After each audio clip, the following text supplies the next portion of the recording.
we will immediately close all shops selling non-essential goods, and libraries, playgrounds and outdoor gyms and places of worship. We'll stop all gatherings of more than 2 people in public, and we'll stop all social events. As an artist, being scheduled during the pandemic could be seen as an opportunity. In the beginning it was. I took a course, painted daily, and joined a challenge. I also bought a puppy and have been busy playing and training. All of this has gotten old. In recent months, a pervasive depression took over. My creativity became labor-intensive and ultimately ceased to be. Having this show and reconnecting with fellow artists, I hope, will encourage a rebirth and a burst of creative energy. Being an artist has its ups and downs. My COVID year was not typical because I continued my usual routines with some exceptions, and yet personally I had to struggle with uncertainty. For me, the year was also about a worldwide health crisis and a political crisis, both of which kept me on the edge of my seat every day.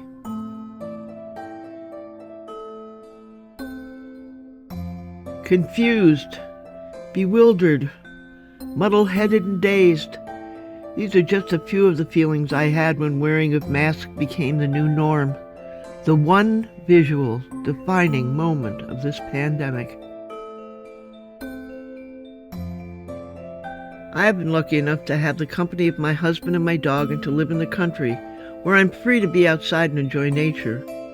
I am also very thankful that I have had my painting to keep me occupied and to express my thoughts, experiences, and ideas. My experience with the pandemic was interesting. I find I liked having an excuse to stay at home and paint. I loved the fact that no one would be showing up at my house. I could stay up late as I wanted, wear the same clothes I wore 2 days ago, not wash my hair, sleep whenever I like it, and paint undisturbed for as long as I wanted. My work was, however, affected negatively by the political climate in the country.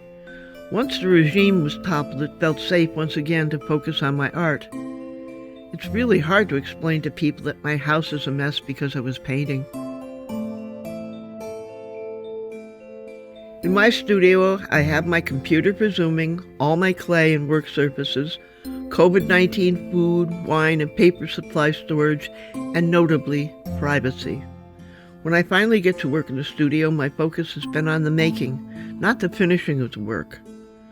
I have not wanted to interrupt the process, let alone take 2 days off from going into the studio.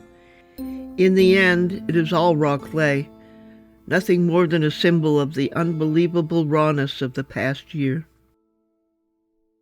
The way ahead is hard, and it is still true that many lives will, sadly, be lost.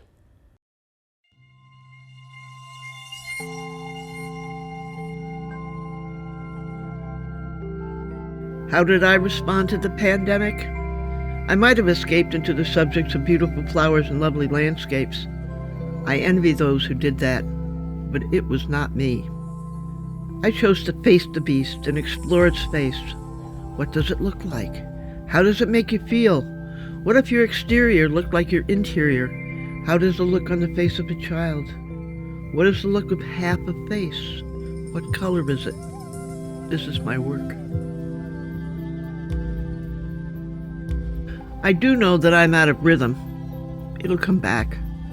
I just don't know when. Working on seasonable fused glass has kept me in the work mode too. I'm allowing myself to work or not work. The shift in me is okay for now. COVID is not my excuse either way, but it is what it is. I think the Cooperative Gallery 213 had not just survived during COVID. The events, Zoom sessions, and challenges have brought us together in a very positive way. After a couple of months off, after my very successful and well-received show in August, I have continued to paint through the winter by challenging another artist to produce at least one successful or not successful painting a week. The pandemic gave me the opportunity to re-explore my connection with still photography and motivated me to join the gallery. Separation from a larger world often brings about the deepened closeness with what matters the most: our family, our art, ourselves. If painting is like jazz and reflects the disorder of life, then the cacophony of patterns in my still life reflect the disorder that COVID has caused.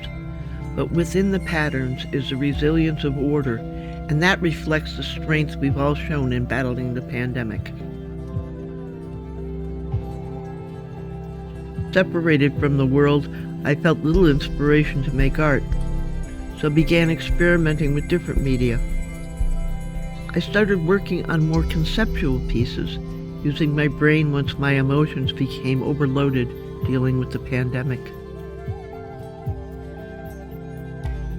The pandemic has slowed me down and allowed me to appreciate more being in the moment. It was interesting and informative to see what our artists do in a time of this pandemic, when life seems meaningless, chaotic, ugly, overwhelming. And that is, they do what artists do. They create meaning. They give sense to the world. They give comfort. They create order out of the chaos. They reveal beauty. They make us aware of a shared humanity. They make us laugh at absurdity. They put things in perspective. They stare ugliness in the face and transform it. And sometimes they just give us a slight diversion, a break from reality.